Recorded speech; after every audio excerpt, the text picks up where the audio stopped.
झारखंड की चुनावी रण का आज सुपर संडे रहा। प्रधानमंत्री नरेंद्र मोदी ने आज धुआंधार प्रचार किया और इंडिया गठबंधन पर जोरदार हमला बोला। बोकारो में रैली संबोधित करते हुए पीएम मोदी ने भविष्यवाणी की कि एनडीए की सरकार बनना तय है। उन्होंने कहा कि झारखंड को हमने बनाया है और हम ही संवारेंगे। साथ ही जेएमएम और कांग्रेस पर राज्य के संसाधनों को लूटने का आरोप लगाया। उन्होंने कहा, आजादी के बाद से कांग्रेस बांटो और राज करो की नीति पर चली, लेकिन जब समाज एकजुट हुआ उसके बाद कांग्रेस कभी पूर्ण बहुमत से सरकार नहीं बना पाई।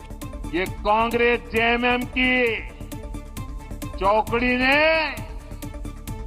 नया खेल खेलना शुरू किया है और ये सत्ता पाने के लिए कुछ भी कर सकते हैं जी। कांग्रेस हमेशा से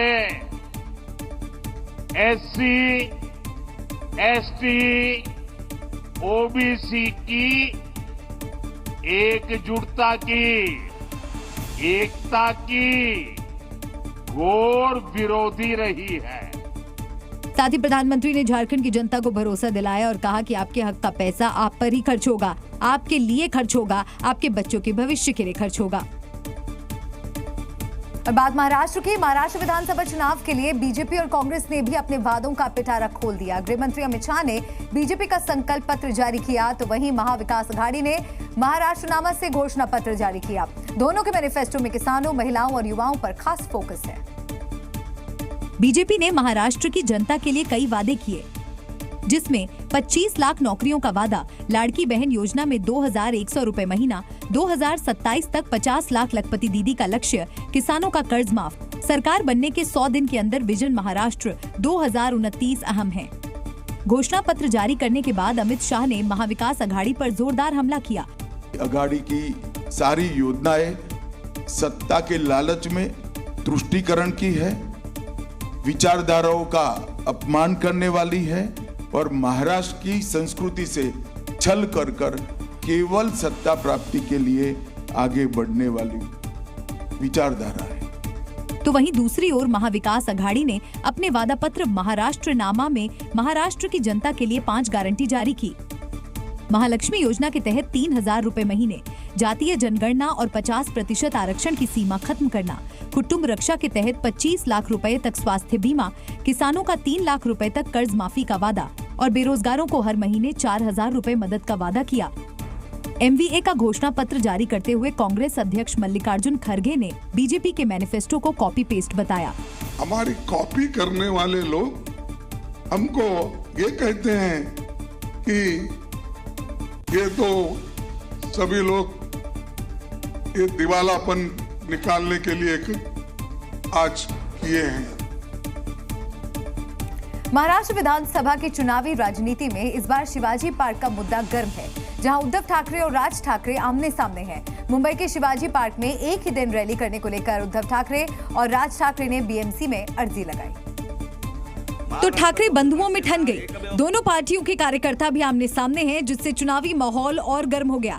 दोनों तरफ ही उद्धव ठाकरे और राज ठाकरे ने 17 नवंबर को शिवाजी पार्क में रैली के लिए एप्लीकेशन दी। हालांकि बीएमसी ने ठाकरे भाइयों में से किसी को भी इसकी परमिशन नहीं दी है। दरअसल 17 नवंबर को शिवसेना के संस्थापक बाला साहेब ठाकरे की पुण्यतिथि भी है। ऐसे में उद्धव ठाकरे शिवाजी पार्क में रैली करना चाहते हैं। इसके अलावा 18 नवंबर को चुनाव प्रचार भी थम जाएगा। उससे पहले 17 नवंबर को ठाकरे बंधु शिवाजी पार्क में अपनी ताकत दिखाना चाहते हैं। वैसे 10 नवंबर को शिवसेना, 12 नवंबर को बीजेपी और 14 नवंबर को अजीत पवार की एनसीपी को रैली की इजाजत मिल चुकी है। इस बार राज ठाकरे के बेटे अमित ठाकरे भी चुनावी मैदान में हैं, जो मुंबई के माहिम से उम्मीदवार हैं, जबकि उद्धव ठाकरे के बेटे आदित्य ठाकरे वर्ली से मैदान में हैं और शिवाजी पार्क माहिम निर्वाचन क्षेत्र में आता है। हालांकि अंदर खाने खबर ये भी है कि उद्धव और राज ठाकरे के बीच गुप्त समझौता हुआ है।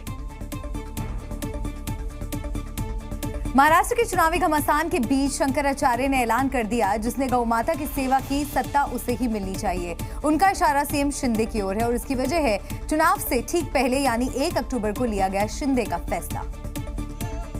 इसमें उन्होंने देसी गाय को महाराष्ट्र की राज्य माता का दर्जा देने का फैसला किया था। अब शंकराचार्य गौ सेवा के बदले शिंदे को सत्ता आशीर्वाद दे रहे हैं।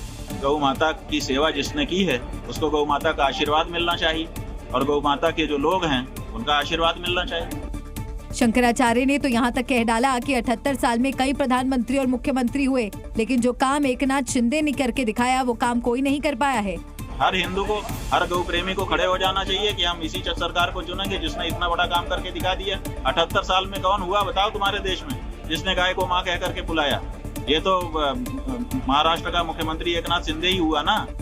शिंदे सरकार ने 1 अक्टूबर को चारों शंकराचार्यों की मौजूदगी में महाराष्ट्र में देसी गाय को राजमाता का दर्जा दिया।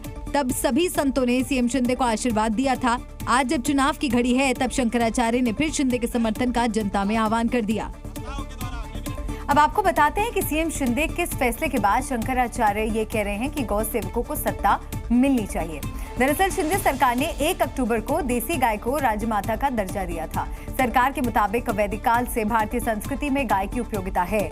आयुर्वेद चिकित्सा, गाय के गोबर और गोमूत्र के महत्वपूर्ण स्थान को ध्यान में रखते हुए ये फैसला लिया गया था। साथ ही देसी गायों के पालन पोषण के लिए 50 रुपए प्रतिदिन की सब्सिडी योजना भी लागू करने का निर्णय लिया गया। चारों शंकराचार्यों की मौजूदगी में सीएम शिंदे ने इसका ऐलान एक भव्य कार्यक्रम के जरिए किया था। ज्योतिर्मठ शंकराचार्य ने अब इसी फैसले को ध्यान में रखते हुए गौ सेवक को सत्ता मिलने की बात कही है। यानी पहली बार गौमाता को राजमाता का दर्जा मिला तो सभी शंकराचार्य साक्षी बने थे। अब इसी फैसले के बदले शिंदे को सत्ता का आशीर्वाद दे रहे हैं शंकराचार्य स्वामी अविमुक्तेश्वरानंद सरस्वती। बढ़ते आगे, महाराष्ट्र में मोदी योगी की मेगा रैली और एक रहोगे सेफ रहोगे का मंत्र ओवैसी को हजम नहीं हो रहा है। हम ऐसा इसलिए कह रहे हैं क्योंकि असदुद्दीन ओवैसी के हर एक शब्द में मोदी का जिक्र है। मानो मोदी और योगी की ताबड़तोड़ रैलियों से भाईजान घबरा चुके हैं। पहले उन्होंने महाराष्ट्र में उस वायरस का जिक्र किया जिसमें 15 तारीख है और कहा बीजेपी के वायरस का वैक्सीनेशन मेरे पास है। तुम्हारी हर बात का वैक्सीनेशन मेरे पास है। तुम जो वायरस पैदा करना चाहते हो ना 15 तारीख से, उसका इंजेक्शन मैं अभी से दे के जा रहा हूं यहाँ पे। और वो इंजेक्शन ये है कि इत्तेहाद और इत्तेफाक। क्योंकि जैसे जैसे महाराष्ट्र में चुनाव की तारीख करीब आ रही है, जुबानी जंग तेज होती जा रही है। एक दिन पहले पीएम मोदी ने एक रहोगे सेफ रहोगे का नारा दिया, तो अब संभाजी नगर में ओवैसी ने योगी और मोदी को जवाब दिया। आपको याद रखना है, एक है तो सेफ है, एक है तो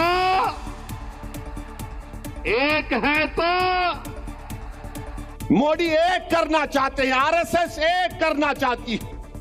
और मैं मोदी को जवाब दे रहा हूं, इंसाफ है तो इंडिया सेफ है, इंसाफ है तो इंडिया सेफ है।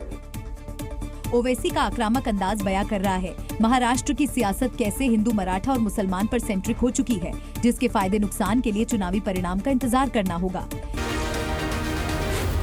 Zee News.